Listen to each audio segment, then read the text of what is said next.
Hey Brian, how's it going? Not too bad, Drew. How's it going for you? Pretty good. It's been a while since we recorded a Nostalgia Blast podcast episode after dark. Yeah, it actually is after dark right now too, so sort of hitting the theme there. Yeah, so today I want to talk to you about one thing, and it's kind of a sad piece of news hearing that Robert Coltrane, who played Hagrid in the Harry Potter movies, passed away. I think it was today. Yeah, I saw that earlier. Just sort of surfing the web and came across the headline, and I mean he was kind of on the young side too, and 72 years old. Yeah, that's I mean it's not that young, but it also kind of feels, I don't know, it feels young to lose somebody like that. Yeah, like 72 you don't think of being that old, but at least he wasn't like, at an age where he was like, couldn't do normal things or something anymore. But yeah, it's still pretty young to go, Yeah, I mean, I do have to admit that I didn't recognize the name, at first. Yeah. I mean, I recognized his picture immediately, but yeah, I don't think I ever really, I knew his name, but I never really like cataloged it in my mind, like, oh, that's who played Hagrid. Yeah, I think if he never played Hagrid, people might not have, like, thought about it or whatever, but, like, because of that role that he had, he just kind of, like, endeared himself to, like, younger generations and stuff like that. Like, I just think of him in the first Harry Potter movie when, like, the whole thing is over or whatever, and, as a kid, you're watching the movie. I remember watching it in theaters or whatever, and, like, the first movie's over, and you're, like, sad as a kid that the experience of the first movie is over, and Harry's getting on to the Hogwarts Express, and he's leaving, and Hagrid's there, like, waving at Harry, and he's, like, kind of like his pseudo-parent in a way or whatever. It just, like, it was a very endearing role. Yeah, I think that he was... I think he was a lot more popular over in the United Kingdom. Like, I think he was a well-known actor there, and here he just kind of, wasn't... He's Hagrid. Yeah, but wasn't he the first character you actually see in the first movie also? Yeah, I think you're right. Or you might see or McGonagall Dumbledore. as a cat first. Maybe. And then he comes in on the... He's the third character. Is it Dumbledore doing the... Dumbledore's doing the light. Yeah, they're both thing. there, and then he comes in on the motorcycle, yeah. Yeah. He was always kind of like that pseudo-parent to Harry in a way before Sirius and like... Oh, definitely, yeah. I think that he was cast really well, Yeah. I think there was a lot of really good casting in that movie series. Like, I feel like the mental image that you built of the characters in the books sort of really... They did a good job capturing that. Yeah. Hagrid, McGonagall, Snape were three definite standouts as far as casting goes. Mm-hmm. So what do you think your favorite sort of thing about Hagrid was, or maybe your favorite like scene of his in the movies? I kind of liked in the second movie, well, also in the book, it's not necessarily having to do with Robert Coltrane and his portrayal of him, but in the second one, at least, when you just kind of like learn that Hagrid has this like secret past, Mm-hmm. and like exploring that was always interesting to me with Hagrid's character. Yeah, it always amused me how he was sort of like in love with these like really dangerous creatures. Yeah. And but he didn't, since he was so big and like immune to them in a way, he didn't really like think they were dangerous. So he's like introducing like what year was it? That was the third movie. I think so. Yeah.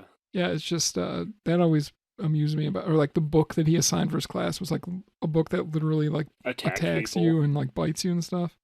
I feel like that was that sort of thing was really charming about Harry Potter, like the earlier movies. Like, I remember when he had that book and he was staying at, was it the leaky cauldron he was staying at? Yeah, I think so. so. And the book in the movie was like chasing him. It like came out from under his bed, and like that sort of effect, I think it was a physical effect. It wasn't CGI. Yeah, it didn't look fake or anything. Yeah, that sort of... It was like some puppetry thing. Yeah, it was really charming on screen, and I feel like they lost that along the way. It became much more CGI. Which isn't surprising. I'm not saying that they shouldn't have done that, but I just really like the feel of those those earlier movies when everything felt a little smaller, more Mhm. personal, and that's where Hagrid's character really shined the most, I think. Yeah, like the first two were definitely a whole different like feeling to the rest of the movies because it was like very um stuck in a like Harry Potter stylized thing. Hmm. I don't know how to describe it other than that. Like everybody was wearing like very formal robes and stuff like that to Right. where they didn't like seem like actual children. It was a little stiff, but at the same time, that's when it was like also really charming. Think like sanitized, like Walt Disney World, Hmm. where it's just like everything's controlled. This is how it should look and stuff like that. And like stuff like Hagrid's cabin felt like you were in like at some like Disney World attraction or something like that, where you had all these like magical things where you're like, wow, I'm in a different Yeah, world. yeah. No, I know exactly what you're talking about. Like just a little background, like things on the shelves and that sort of stuff. Hmm. I wasn't really a fan of how they sort of changed the grounds. Toward I think it was like the Third one, I think, is no when the the third one. His hut was still by the Forbidden Forest in the third one. that's true. It just had. Um, the I'm I just think referring like the style change in the yeah, third it one. got more. I think that had to do a lot with the directors. Gritty But it or just something. bothered me that they moved it. Like in the books, his hut is right on the edge of the Forbidden Forest, and then in one Hmm. of the movies, it's on this like really steep hill, nowhere near a forest. And I don't Yeah. know. That just seems like a Weird like don't show it change. to me in one place in the first three movies and then move it. That doesn't make any sense. It's like, was there a major earthquake at Yeah. Hogwarts that you didn't tell us about? Who was that director that it changed to? I'm not The sure. the I, first one was Christopher Columbus, which I think at least I think I don't want to like say that and be wrong now, but no, I think um, you're right. That sounds right to me. and I think Unless that was like a uh, music director. the third one was like Curian or something like that. Are you pulling up like a list of the directors? Alfonso Cuarón. I don't Yeah, he know. did the third one, right? Yes. And then who did the rest? Wasn't the same one that did the rest of them? I can't think of his name. Mike Newell. No, what did he direct the He fourth did the one? fourth one, Okay, who which did? honestly is maybe the worst movie. David Yates? Yeah, that guy. Didn't he do the rest I'm not or sure. most of them? I think I'll he I'll did. check real quick. But go on. Yeah, I think Hagrid's character really fit into those earlier, the more charming sort of setting, uh, compared to him like riding around in a flying motorcycle and like using his broken wand and like fighting all. I don't know. He just didn't seem like that sort of character to me. Yeah, he lost like a lot of his charm, I think, Yeah. after the first two movies because the first two movies were very much like that controlled, almost like I don't know how much play like or how much of a decision like J.K. Rowling had in how things were directed or whatever, but it felt like more of like what she would have wanted out of the book series, in my opinion. I could be completely wrong. Yeah, I don't know. They went for the more gritty feel. I think David Yates had a lot to do with that, and I just think like Hagrid's character struggled to kind of come through the way he wasn't as endearing. He wasn't as Hmm. genuine at that point. But that's not to diminish any of Robbie Coltrane's acting ability Yeah. because he portrayed the character, I think, beautifully and just wonderfully. It Hmm. was just the character just didn't. It was hard to fit.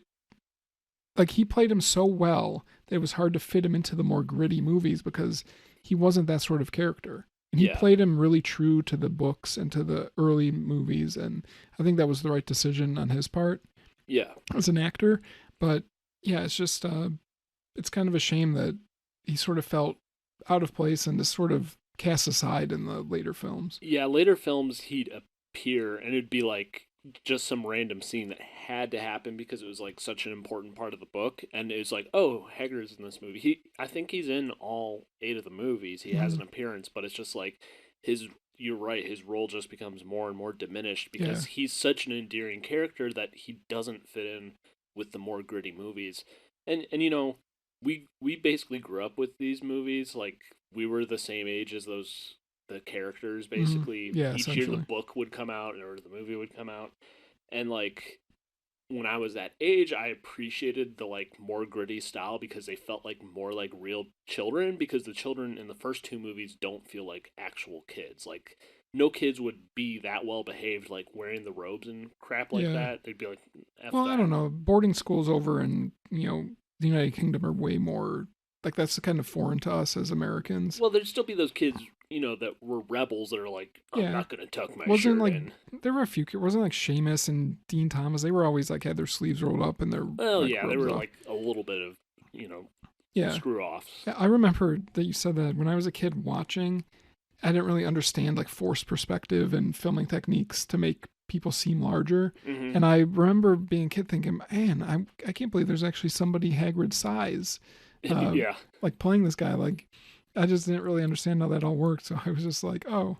Well, we got like a double dose of that too around that time frame with like Lord of the Rings at the same time with the Hobbits. Like that was really like the heyday of that forced perspective cinema, and it was done great. Yeah, I miss that sort of filmmaking. Not to say it's completely gone, but there's just so much dependence on CGI and like new like tech, like the volume that Disney has for those Star Wars shows.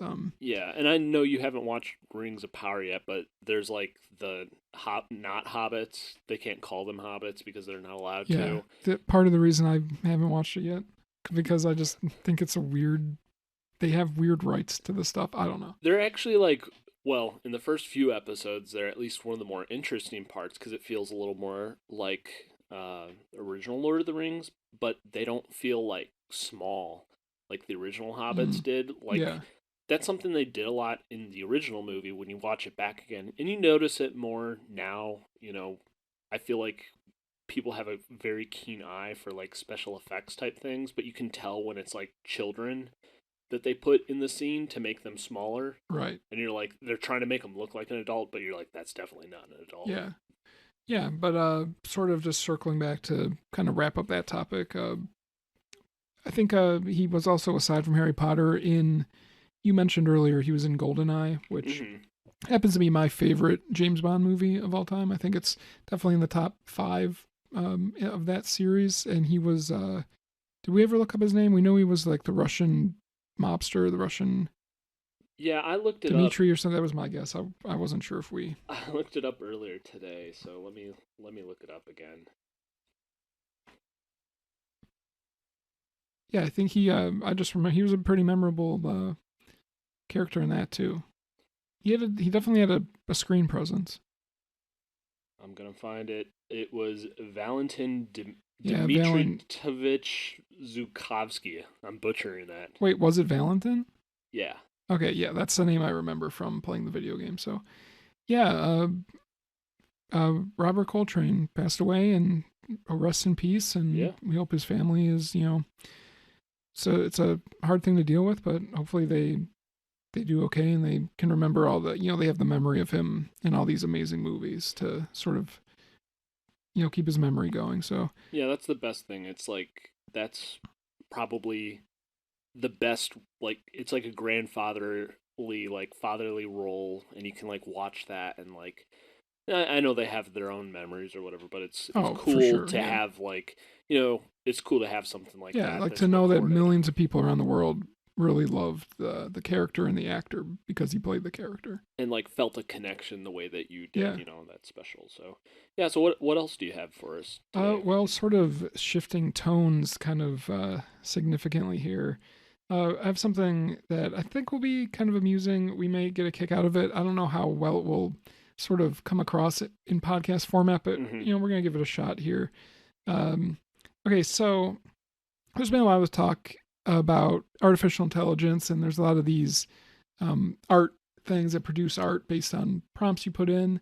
And so I came across like an AI, I don't know, do you call it a bot? Something that you put in like a text prompt, and then it will generate like a story or like more like based on the prompt, it'll just generate like text based on that.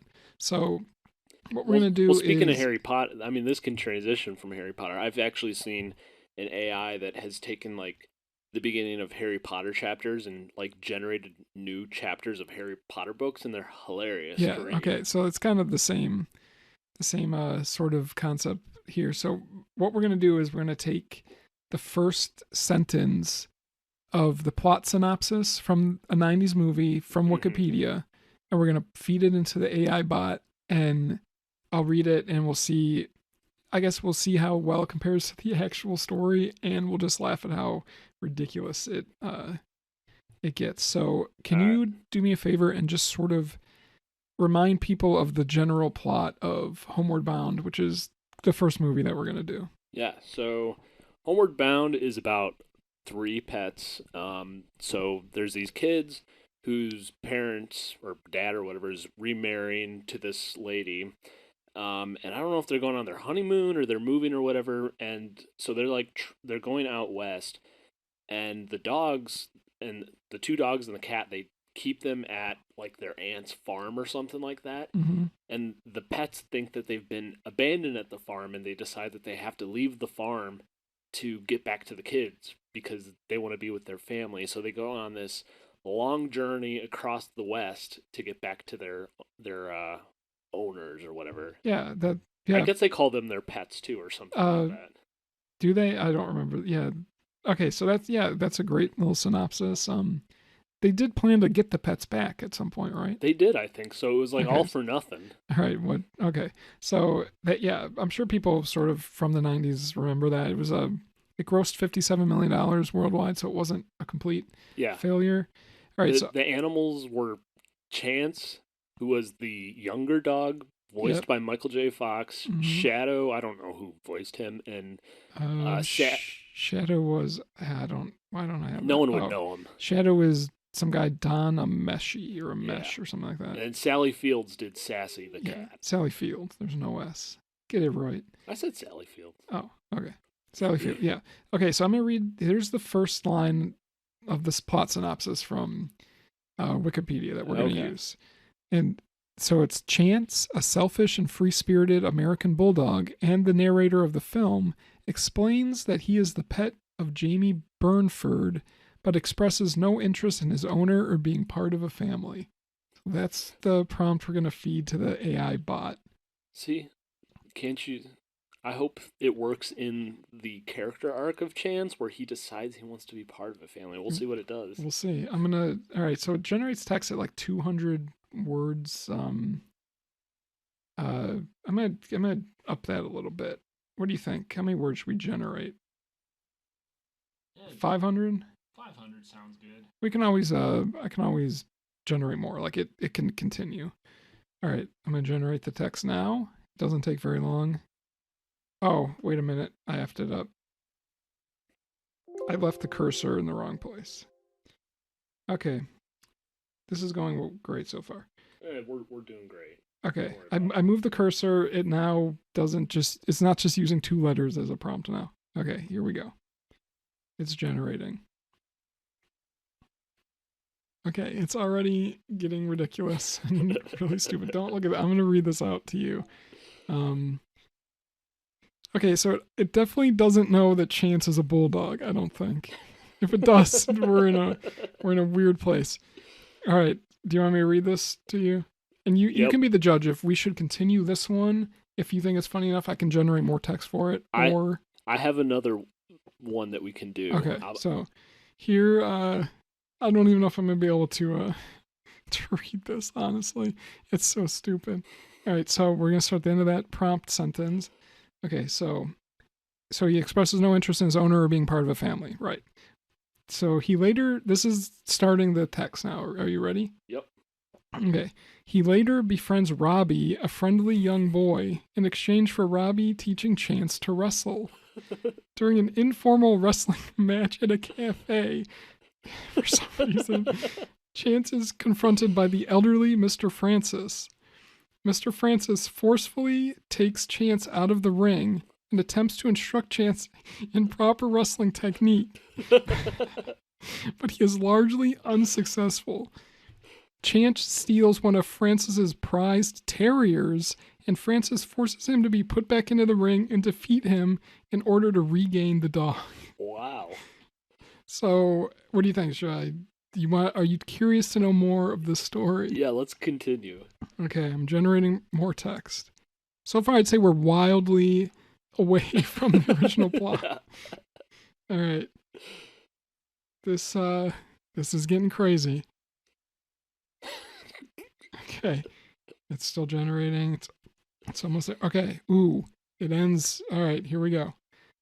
So, however, Chance easily defeats Francis, leaving Francis horribly disfigured. Afterwards, Chance and Robbie manage to escape to the beach, where they are pursued by Francis and his retainers. Who want to kill Chance for his actions. The pair escape to the safety of a nearby harbor, where they are met by Robbie's parents, where the Burnfords are thrilled to see Chance and want him to stay with them. Chance, however, is smitten with Robbie's sister Brenda and immediately enters into a brief affair with. And that's where the next one ends. All right. Do you want to do another movie? Yeah, because I'm a little afraid of where this one's headed. All right. So the next plot synopsis that I'm going to use is the plot synopsis from Star Wars Episode 1, The Phantom Menace. Oh, boy. All right. So the part that we're going to use from the actual plot synopsis. The Trade Federation creates turmoil in the galactic... Wait a minute. Do I have to... I can't remember this. No, I already got it. I have it all done on my computer, Brian. Oh, wait. You have the... Yep. You found the bot? Yeah. What the heck? I thought I found some secret thing you just found in 2 seconds? I was leaning over and screen peeking. You screen peeker. We're from the 90s. We screen peek. Yeah, this is proving that you screen peeked all the time. Okay, yeah. All right. Go ahead. So the Trade Federation creates turmoil in the Galactic Republic by blockading the planet of Naboo in protest of recent legislation taxing major galactic trade routes. The most kid-friendly plot of all time. Yeah. The Republic's leader, Supreme Chancellor Finis Valorum, dispatches Jedi Master Qui-Gon Jinn and his apprentice Obi-Wan Kenobi to negotiate with the Trade Federation Viceroy Newt Gunray. That's the prompt? Yep, that's the prompt. God. So let's see what it can do with that. I'm afraid it's going to be really accurate. All right. So en route, the Jedi are attacked by Gunray's forces. This is generated, okay. Yeah. Right. After Gunray threatens to kill Jinn, Qui-Gon fights his way onto the planet's airship, the Anakin, and flies it off. I'm reading it exactly. And flies it off of Naboo to Valorum's command ship. This is getting it right. The flight is shot at by Gunray's ship, the Viceroy's march. And the Jedi are forced to abandon their injured ship and escape on the March's starfighter. But this is, pretty accurate so far. While en route to Naboo, Jinn and Kenobi discover that Gunray had manipulated a group of Trade Federation scouts into sabotaging the Trade Federation capital city and killing the Trade Federation's chancellor. The Jedi pair managed to restore order on Naboo and are reunited with Senator Padme Amidala. Well, how does it know? It's literally giving us the general plot of the movie. Who has turned queen after Gunray took her husband, Anakin Skywalker, captive. Okay, I'm beginning to think that for the sequel trilogy, they should have just used this to come up with a plot. It would have been better. Valorum. Who is this Valorum guy? Is it the guy with the white beard? Yeah. Valorum. He's like the senator or whatever. Okay. Orders them to return to the Republic with Anakin to stand trial for his crimes. All right, so it's kind of cramming everything into one movie. That's okay. But Jinn discovers that Valorum intends to imprison and execute Skywalker, who is a Jedi Knight, rather than risk rebellion and violence from the population. Wow, I'm impressed. This is deep. Yeah. Do we want to do another or another Star Wars? No, not another Star Wars. Yeah, I'm gonna tell you the movie. Okay. I want to do Free Willy. Okay. For people that don't remember Free Willy, a whale gets captured, put in an amusement park, and then some kid helps him escape. Is a kid named Jamie too? Why do I think his kid's named Jamie too? I don't remember what the kid's name is. It's not in the first couple of sentences. I could look it up, but I'm not going to. All right, you want me to just take the first sentence? Yeah, what is it? Near the coastline of the Pacific Northwest, a pod of killer whales are peacefully swimming. That's the whole first sentence? Yes. The pod is tracked down by a group of whalers. Yeah, include that one. But I feel like it needs that little bit of encouragement to launch off here. Stupid shit. Alright. Alright, so near the coastline of the Pacific Northwest, a pod of killer whales are peacefully swimming. The pod is tracked down by a group of whalers. They find the pod in Washington and begin taunting and harassing the killer whales. Oh my god.